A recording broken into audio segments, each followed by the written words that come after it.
We are at speed. Hello and welcome to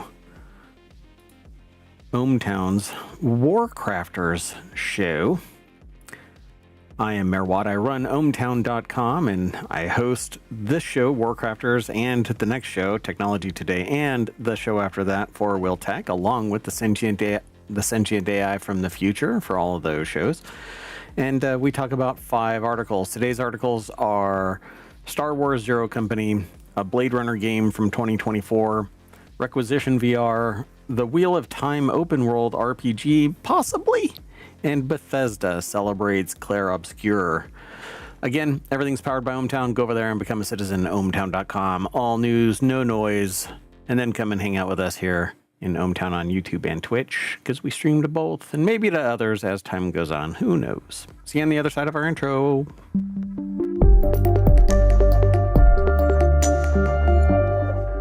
Hello, sentient AI from the future. Hello, Mayor Watt, and hello, ohmTown citizens. From the present. Mayor Watt from the present. If you want today's articles, you can hit ! And then this show is WC, so WarCrafters. And Omatron will hurl them into the Ethernet to be caught in the Ethernet. In ether space to be caught by the Ethernet. You know what you give the Ether Bunny? The Ether Bunny? Nothing. You catch it in an Ethernet. I'm not even sure. You catch an Ether Bunny in an Ethernet. Anyway, it's networking humor.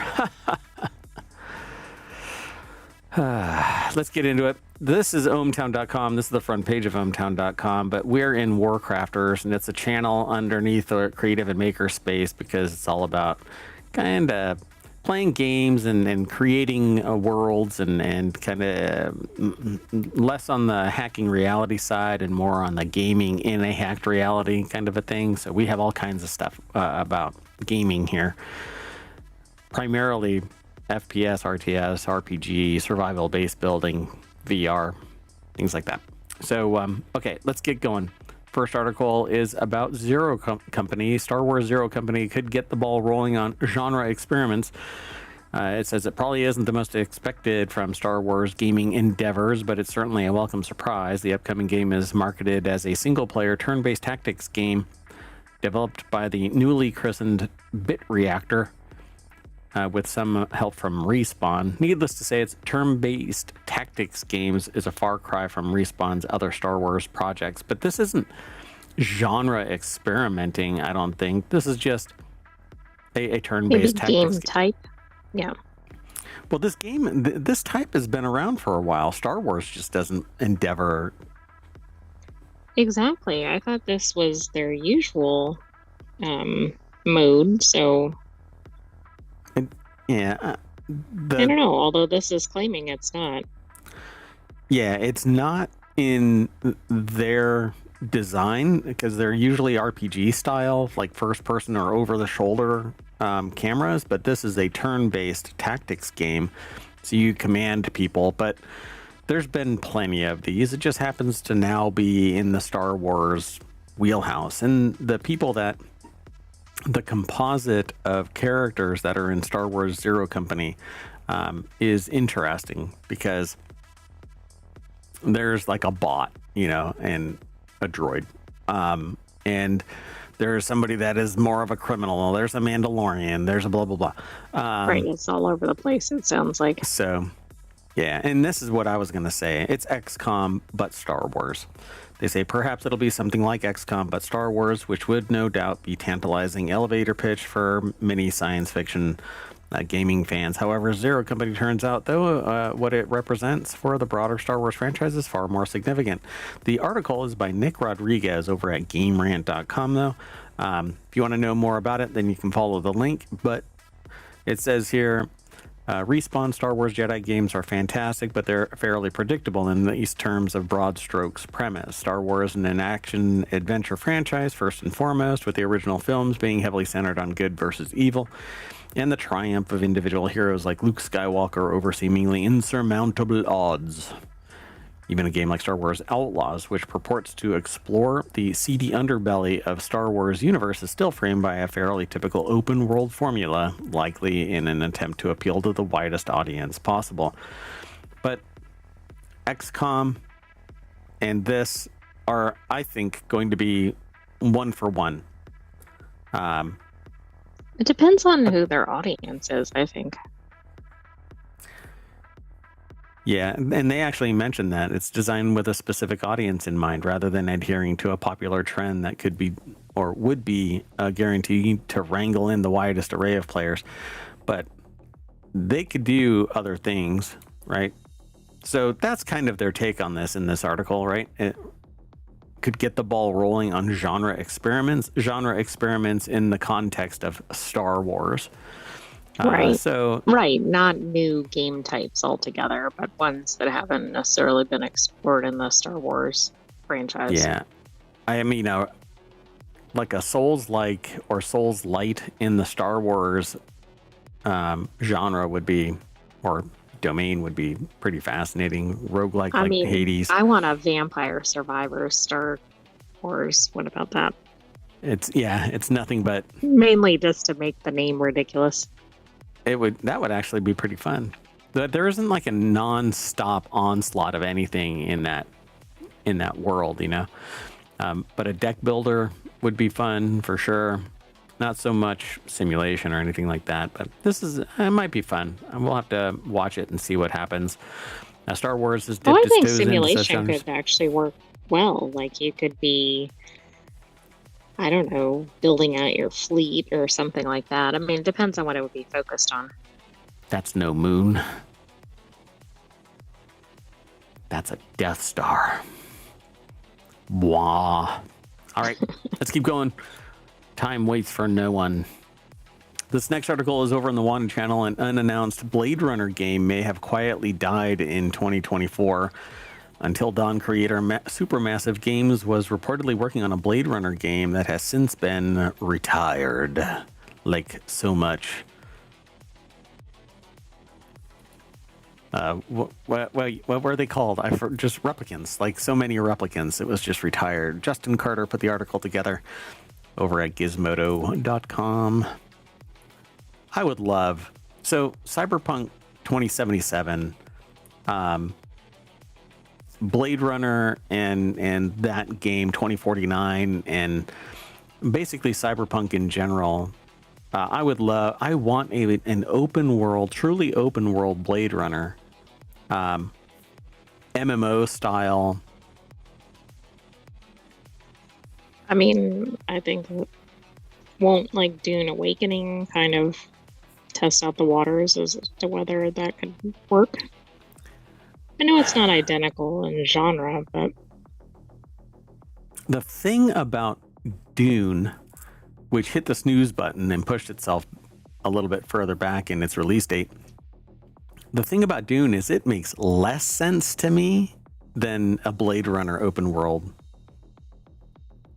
Because really, what is the purpose of Dune other than to control Arrakis? I mean, it's clearly to do the walk and to ride the sandworms. Okay, maybe not. I think different people have different motivations. But yeah, I don't see a lot of world building possible on nothing but Dune, right? Nothing but the desert planet, nothing but Arrakis. That's all that's taking place apparently, right? But it's an MMO. So how far does this story go? I just don't know. I don't know if there's a push me, pull you kind of a dichotomy here between some other organization trying to take control versus you trying to take control. I've seen people playing it. I've read things about it, but I don't see that. But I can certainly see people working together in a Blade Runner-like world. Either you're one of the Blade Runners, you know, retiring replicants, or you're a replicant perhaps trying to survive. Yeah, you can have lots of different variations, I think, depending on whose perspective you're playing from. And in this world, you have people that can be augmented, but they're not as heavily augmented as Cyberpunk is.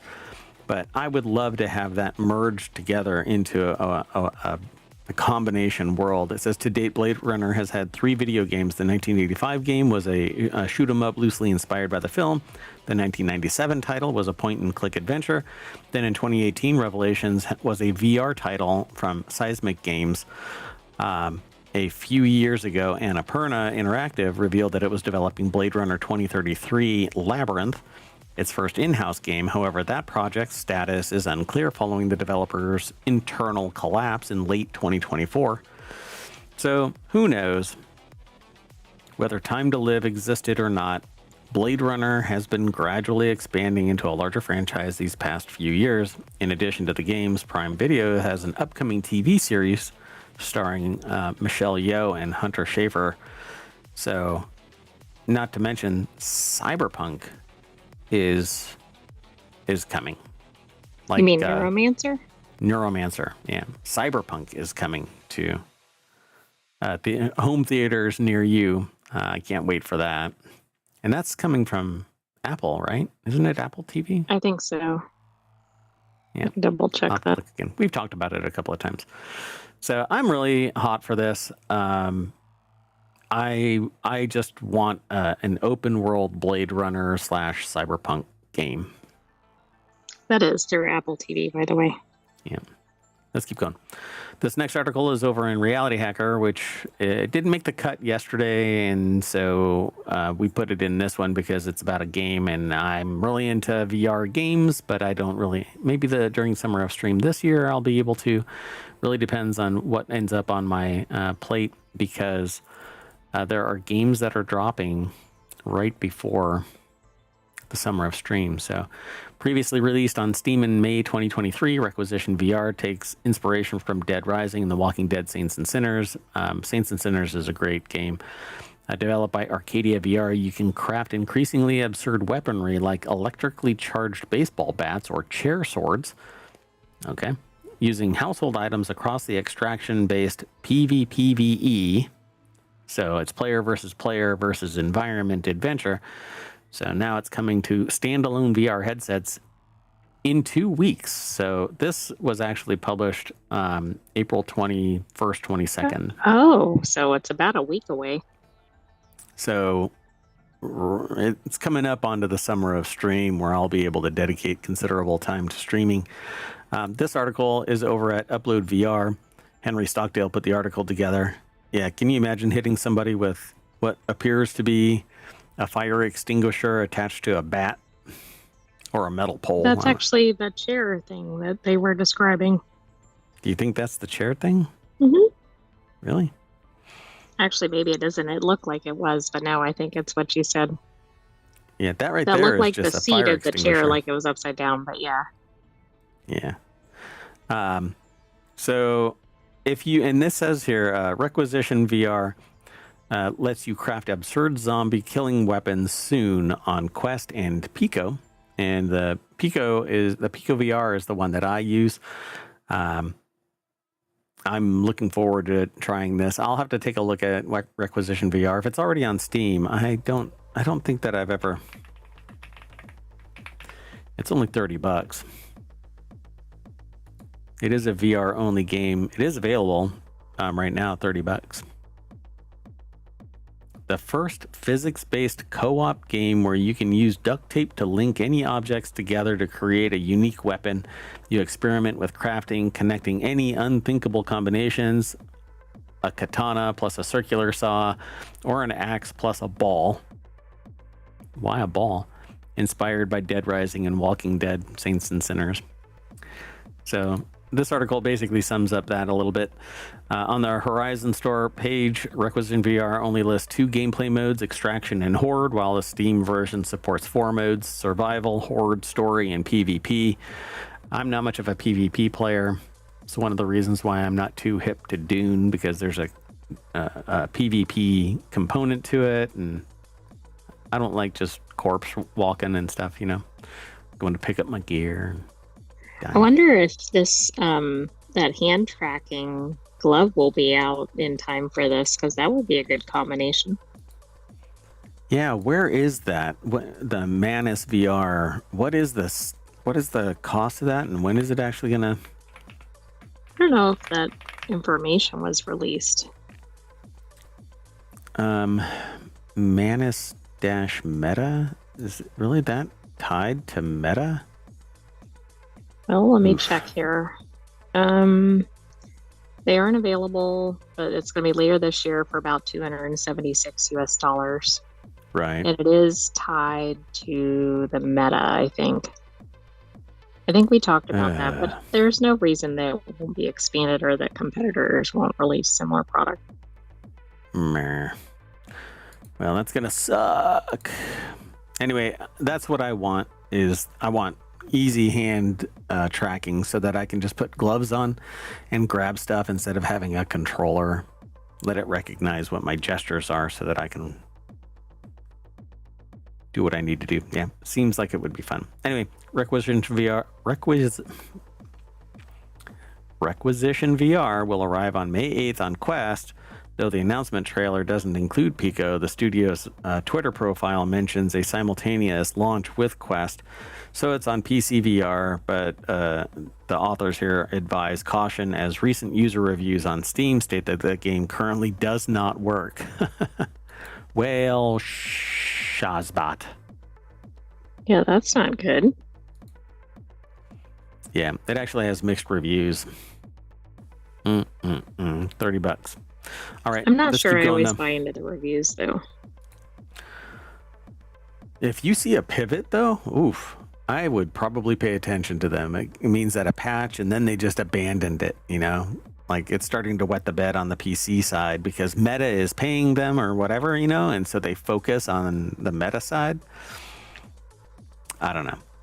Let's keep moving, though. The next article is over in Technology Today. Wheel of Time. If you're not familiar with this, Wheel of Time is out there. Wheel of Time is getting a new AAA open world RPG adaptation. Wheel of Time is a Robert Jordan property that their estate picked up and the son kept on writing, and then others have augmented it. Let me do something. Then there's been a TV series, I think, and now we're into gaming. It's still going. Yep, it's still going.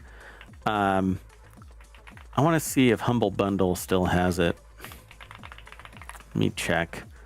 So Humble Bundle had at one point all of the Wheel of Time series. Oh, it's still there. You have 3 days left to go and get all 17 books in the series. I've already gifted it to one person. Okay. I have it myself. I gifted it to somebody else. And I fell in love with the Wheel of Time when Robert Jordan died. I could taste the difference in the writing style, and I kind of disengaged from it. So the trilogy at the very beginning of the 17 books that are in this pool will suck you in. The rest of it is extensions of Robert Jordan's notes, and so I've been trying to get back into it. And I think what I'm going to end up having to do is basically refire my Audible account and just do the Audible books because it's more passive. Yeah, you could just binge listen. Yep. And you can put it on 2x speed and listen to it in chipmunk mode. But not sure that does it justice or gives you the right ambiance. That's right. So the Wheel of Time is getting a new AAA open world RPG adaptation. It's over at Engadget.com. Anna Washenko put the article together. It's iWatt Studios' first foray into making a video game. So maybe it's going to be like Conan. So the game Conan is kind of janky. It's actually from the same developers as Dune Awakening. So when I watch Dune Awakening, there's that little kind of Conan jank in there. Hold on a second. I'm sorry. So I don't know if maybe this is going to have that kind of flavor because it's somebody's new foray into a game and it's supposed to be a AAA, and I really hate AAA being thrown out there because that means it's big budget and blah blah blah. Right. It should be spectacular, but may or may not be. I mean, when you set it up as AAA open world, then you know that the bar has been artificially set high, and it's just gonna. It's kind of like the person that comes charging out of the locker room on game day and trips over the banner instead of breaking through it and just falls. Right, then they don't even get in the game or whatever. Yeah, they get stepped on by the other players that are running over them. So brought in Craig Alexander to helm the new video game studio. Alexander has held management and leadership roles at game operations like Warner Brothers Entertainment, Activision, EA, Sierra Online. Sierra Online is old school, baby. According to Variety, the studio is projecting a 3-year development for the game. I would rather they spend 6 years and get it done right, but 3 years, I guess, developing a game. We can't deal with a 6-year time frame for a game, though, like as we were describing. They shouldn't have announced it. They shouldn't even announce a 3-year. Just get the shit done. Like once it's announced, that's way too much time. Yeah, exactly. We're going to be so tired of it. And so it says here it's still hiring team leads. iWatt is also behind the planned live action movie as well as an animated feature film set within the same world as Wheel of Time. According to iWatt Studio CEO Rick Selvage, the company will have a lot of continuity in regards to how we approach our transmedia strategy across the different projects. That's like a composite quote there because it's a quote that breaks out of the quote to finish the sentence. But apparently, because it's only one studio doing all of the properties, they're going to have continuity, which is great. But can they really get it all done? In 3 years, various properties. I mean, in concept, yes, because of the AAA, but I don't know. So, and they say this isn't the first time that Robert Jordan's books have been the source material for a game. Legend Entertainment released a first-person shooter based on Wheel of Time in 1999, and it's still available to play on modern hardware thanks to preservation efforts at GOG. So, good old game is the... It has a loader, but it isn't like Steam because it's not like to the same degree as Steam or Epic. Yeah, you own the game. As far as I know, you actually own the game. But nowadays, ephemeral rights, you may not own anything, and who knows? I mean, what game studios want to do that? Yeah, nobody. When I describe it to people nowadays, people are like, yeah, that's how it's always been. And I'm like, no, that is not it. You lost for sale doctrine a long time ago. That tells you how long they've been gaming. Because people just gave up. People said, yeah, I don't need to. No, you used to be able to buy a game, hold it in your hand, and when you're done with it, sell it to somebody. And that person can sit there and bicker with you. Well, I don't want to pay $50 for the game. And, I can buy it brand new for $50. You've played it. Why don't you just sell it to me for 10? And you go, all right, I'd rather have $10 back than eat 50, And games weren't $50 back then either, but whatever. Anyway, I really want to see this happen. I want them. I want to get in the time machine and just jump forward 3 years because I want to see what this is actually going to embody. Well, if you're a time traveler out there, why don't you do it and come back and report back? And just for context, Wheel of Time has like the same manifestations of things that Dune has. They just call them something different, right? The Bene Gesserit in Dune are the Aes Sedai in Wheel of Time. And there's some fantastical things that take place in both worlds, but there's real magic in Wheel of Time. There isn't real magic in Dune. In Dune. Oh, and in Dune, everybody is a human. There's no aliens in Dune. Everybody is human. But not everybody knows that unless they're real tied into the books and everything. the best possible thing for Dune would be to expand out into the rest of the ecosystem, the world building of Dune. I want to go to Ix. I want to go to the like Harkonnens, Geedy Prime. Yeah, but the only problem with doing that is then you're not attached to any of the characters. But it definitely allows for lots of expansion of the franchise. I want to consume so much spice in the real world that I can navigate time and space and fold space so I can go anywhere as a navigator. All right, I better get on to the next article. Otherwise, you never know. I mean, maybe I want to delve deep. This could be my forever game, the Wheel of Time MMO. This open world RPG, if it's co-op and I can have a couple of friends playing in this game, in this world, maybe this would be my forever game. I just have to pick my nose for 3 years. Or 6. Or 6. No, that's not a Kickstarter for a piece of hardware. Turning it into 8 years. Right. That reminds me, I need to brew some beer. Anyway, the last article for today's WarCrafters is over in Mobile. Bethesda celebrates the launch of Clair Obscur Expedition 33 with hilarious Elder Scrolls 4 Oblivion meme. Says, while some Clair Obscur Expedition 33 fans worried about the unexpected release of Elder Scrolls 4 Oblivion Remastered would overshadow it, Bethesda put out a hilarious meme to help promote the new RPG. The Skyrim developer gave a nod to the new game and encouraged fans to check it out. But I haven't seen this. I don't know anything about this. Brent Kopp over at Vice.com put the article together. Oh, all right. So it says Bethesda adores Clair Obscur Expedition 33. By the way, I would go Expedition 33. Well, I would get both, but both of these games kind of, I can't get into them too much. They have different perspectives. I thought it was the game type, like Clair Obscur JPRG type. Yep.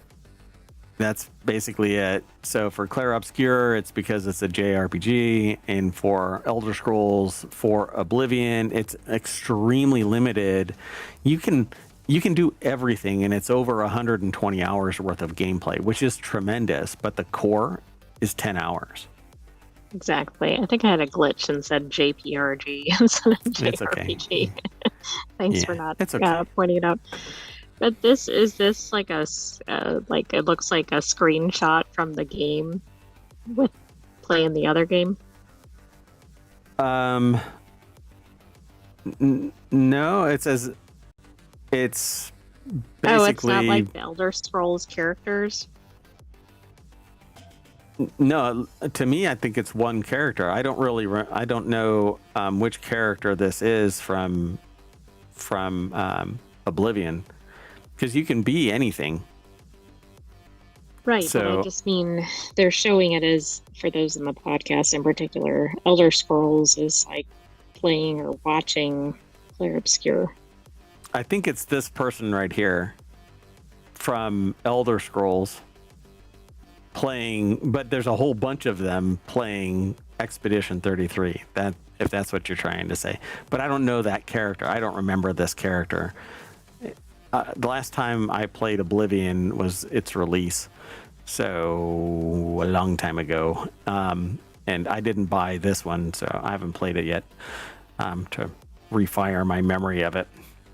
So it says, after years of anticipation, Clair Obscur Expedition 33 is now available on PlayStation 5, PC, Xbox X, and S. To celebrate its launch, Bethesda took to social media to share a custom image highlighting the game's release. In the photo, the iconic adoring fan from Elder Scrolls 4 Oblivion is playing Clair Obscur Expedition 33 and cheering it on with excitement. And there's like a whole bunch of them, though. That's what's throwing me off. Well, that's addressed in the next paragraph in the article. So it says, did I mention that there are 6 adoring fans grouped around a sofa? The meme-coded image immediately went viral on social media, and the author says that they get it. One adoring fan is already enough to make a person feel a mix of laughter and rage. But now I got a whole group of the iconic NPC, all obsessed with one of the year's best RPGs. It's pretty awesome. The adoring fan meme couldn't have come at a better time either. So everybody absolutely loves Claire Obscure. I've actually, in the last 3 days, I think I've made mention of it in 3 different shows. This being the 4th and really it's being proxy referenced by way of other people being fan people of Expedition. Well, and sometimes we're mentioning it when it doesn't, right? It's a non sequitur from whatever we're discussing. Yeah, and this is actually tying it together. So I just think that it's an amazing game. The graphics are fun. The quality of the gameplay is stupendous. I am horrible at the mechanic that it employs, which is like you have to decide what your action is when you're about to get attacked by an opponent. And so I guess my twitch reflexes just suck. And so I know what my limit is and that I would never get past the first boss in this. But the story that leads up to it is phenomenal. The soundstage is phenomenal. The graphics are amazing. The world building actually has quite a bit to it. At the very beginning of the story, I forgot or missed or whatever. Maybe I had to go pee. But I missed an element that sets the stage for this. Oh, yeah, hold on. Oh, wait, maybe it's a spoiler alert for some people. I don't know. But so the whole thing started 67 years ago, and there was an initial expedition that went out, Expedition Zero. And they came back. And so there was telemetry about what was over there, but nobody has since returned. Right? So 99, 98, 97, 96, they're now at 33 because every year the number reduces by 1. The paintress comes out and reduces the number by 1, and everybody who is older than that basically gets Thanos out of existence. And the way that it does it, the storytelling is phenomenal. It's so much fun. I think everybody should go and watch some videos about this. People are playing it still. Go and check it all out. It says, however, the game has been praised for its stylish combat UI, which looks ripped out of Persona 5. Indeed, it actually is, but it's not as flamboyant as Persona 5. It says their very own review from Matt Vatanka, I think their name is, also loved it, with him calling Claire Obscure Expedition 33 a masterclass in game design and a story of perseverance. How many people do you think are the creators of Claire Obscure? How many people do you think? Oh, see, okay, you're a little overzealous there. I'm not in the right scale. So 30 people made Claire Obscure.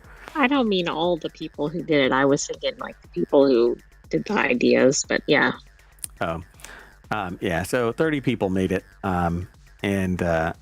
I think it's pretty amazing because the depth and breadth of it, the story is much deeper than you think. And it does these really quick twists that you go, oh my God, I was not expecting that, particularly the initial landing. Well, it's interesting. It seems like lately some of the real hits have been these smaller studio efforts. And yeah. I don't know, it just shows where people should put their attention. I think the key ingredient to that is it's a small team of highly driven, well-skilled up people. And when you have that, skilled small team that's driven, they do wonders because it's in their own best interests, and you don't have to worry about a massive corporation behind it. or they're just starting out and they're really passionate and they want to, pee on that bush and make it their own kind of a thing. You know what I'm saying? It's a turn of phrase that I use mainly because whenever somebody new comes into the scene, they want to mark their own territory, and it usually involves behavior similar to an animal, peeing on a bush and marking it as their own. I'm dumb. Anyway, that's it. We did all 5. Look at that. If I would have shut up 5 minutes ago, we would have made it under 30 minutes, but that's not how ohmTown works. I'm a big knucklehead. But that's it. We're out of here. I'm going to load up the front page of WarCrafters over at ohmTown.com. That's where you should go, ohmTown.com, and sign up or sign in. Gather up all of the news that we use. Thousands of little snippets. We don't have the whole thing. We just get the little tidbit, and then I prevent any additional influx of information. Just enough to tease you. Then you go over, read it, and come back. It's all news, no noise. Because, like right now, I don't shut up. Anyway, I'm out of here and I'm taking the AI with me. You want to say bye? Bye-bye, ohmTown citizens. Thanks for joining us for this week's WarCrafters. We'll have another episode of WarCrafters next weekend. But stay tuned for the rest of our weekend episodes. Yep. Inbound is Technology Today, and then after Technology Today is FourWheeltech. Technology Today goes a deeper dive into technology and science. And FourWheeltech talks about automotive technology, and the slate is a car or a truck that we're going to talk about in FourWheeltech. And there's a secret messages on the Luxor obelisk that we're going to talk about in Technology Today. So if you're interested in this kind of stuff, stick around. See you in a little bit. Bye-bye.